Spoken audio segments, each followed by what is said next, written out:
Bye. At its core, The Flash is a classic time travel movie. I mean, even the trailers spell out what needs to be learned. I really do think since Wonder Woman, DC's kind of found their stride with a couple of bad apples, but there hasn't been really too many movies that I've disliked since Wonder Woman. With plenty of antics, cameos, and emotional turns, The Flash has to probably be my new favorite DCEU movie. Now, I know it's not the DCEU anymore, but I like, what do you want me to call it? I don't know. It's that. The first act of this movie is kind of awkward. It's really just used for setup. Now, I know that's how the first act of every movie is, but because we've seen The Flash in other films, we don't really know who Barry Allen is due to him being a side character all the time. So there was some catching up that had to be done. And when I say we, I mean the general audience, not us comic book nerds. And because we have to pick up and learn about that stuff, we get introduced to Iris's love interest, and just a couple of minutes we have to figure out about her, and just a couple of minutes we have to learn about Barry's work life, and also in just a couple of minutes we have to see him not really like being a superhero anymore. All of this actually happens probably within the first 15 to 30 minutes of the movie. Does that sound overwhelming? Well, it is. However, the movie uses it to its advantage. It doesn't just explain everything to you through exposition. I gotta commend them for having this overwhelming feeling of information be the jumping point to the actual plot of the movie. Which, now I gotta get into spoilers, so you've been warned. Hey, I'm Mario. I like playing video games, watching movies, and Dungeons and Dragons. If you keep getting me in your suggested videos, or you're watching this video right here, consider subscribing. It goes a long way. Thank you. Seeing Barry on his worst day, not liking his coworkers, feeling underappreciated as a hero, and also losing hope that his father's ever gonna get out of prison, does a bad job at telling us how much this really means to Barry, because it is just used as setup, but does a good job at letting us understand how frustrated his life is and how he could accidentally discover time travel for this movie. Now, if you haven't been keeping up with the DC films, then this was your first intro into it all makes sense that this would occur the way it does, and we're gonna get back to that later. And the going back in time sequence is really cool. I mean, everything turns to sand, which is usually represented as time itself. It looks like he's running backwards on a treadmill, which is a reference to the comic books. But I have to address the CGI. At times, it just doesn't look that great. Now, I think the VFX artists did a fantastic job where it counted. There are a lot of moments where the places are CGI'd and you can't even tell. However, I feel like they were rushed in a lot of situations and not given the proper amount of time, and I'm totally blaming the studio for this. But even looking at Barry in his suit, not even just Barry, but when Kara shows up sometimes, there's this weird face wash and this black outline, like things just don't match up. And this was a very apparent in the first act with the babies and the whole sphere where they were going back in time and everything was CGI and had this gloss over it. I just give your VFX artists more time, the proper amount, please. As mentioned before, we really only saw Flash as a side character, and I thought it was genius to have a younger version of himself meet up with the more mature version that we never got to see grow.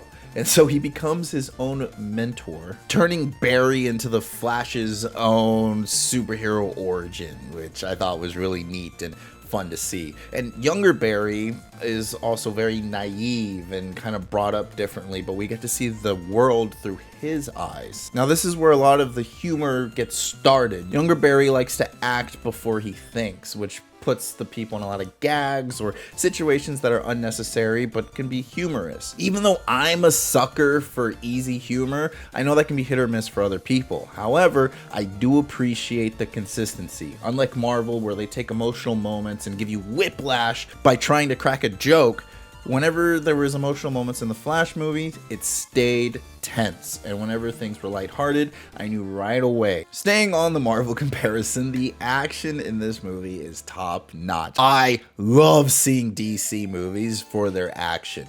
They are so good at mixing practical with CGI, keeping the camera centered, and having things go from slow motion to just insanely fast, but you always know what's going on. There are no cuts in between punches or throws, and the heroes or the fighters give exaggerated movements so that we can easily see the personality between each person who's fighting. This was especially done with Batman. Ben Affleck's Batman is aggressive and brutal, makes people jump out of speeding cars on the highway. Whereas Michael Keaton keeps the brutality but less aggression. He's more tactical with his gadgets, throwing his batarangs, bouncing them off of things, and giving a more animated persona to the Batman. This, along with the whimsical score, brings for a very nostalgic feeling to the whole process. I thought it was interesting and a little off-putting when Barry called Batman his best friend, Ben Affleck's Batman, but seeing that relationship have to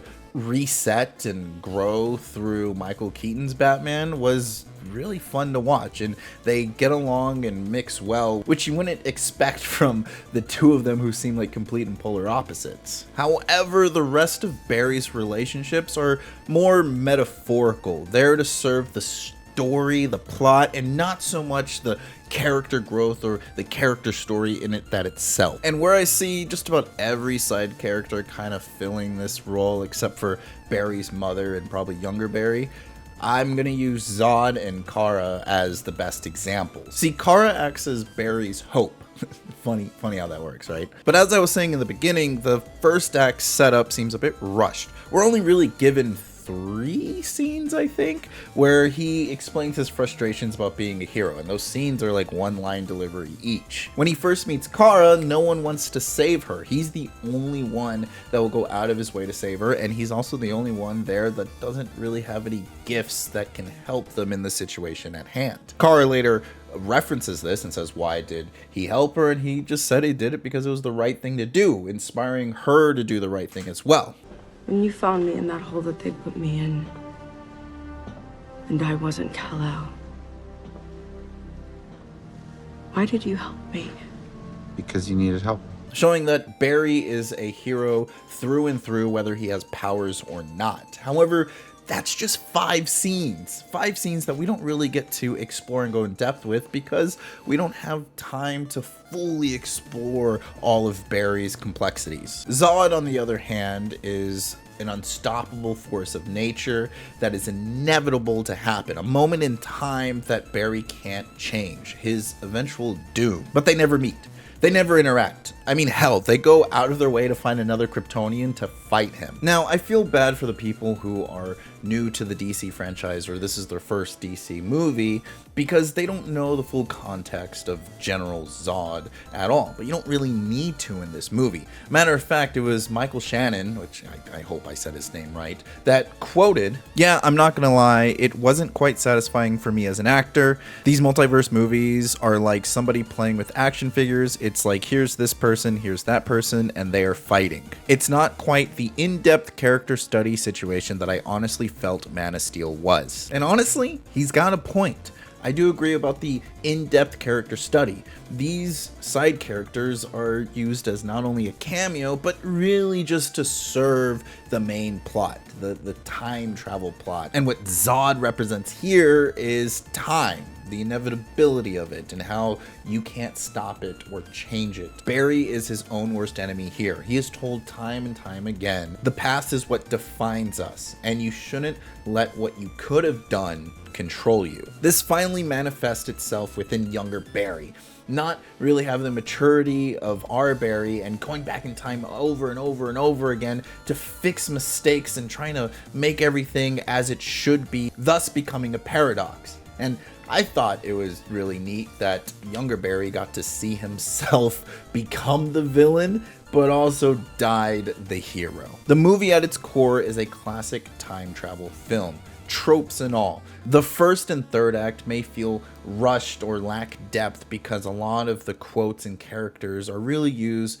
to help the plot of the movie and not so much the character itself. However, The Flash movie is unique in its own right, and it is emotionally charged at just the right moments. The scenes with Barry and his mother are the best throughout the whole film, and my favorite, even enough to probably make some of you guys tear up. There are cameos that will make you point and talk to your friends about references that you can nerd out about, and there is little hand-holding when it comes to the movie. It allows you to experience it, and it shows and doesn't tell. That's why I gotta give The Flash an 8 out of 10. Until next time, play nice.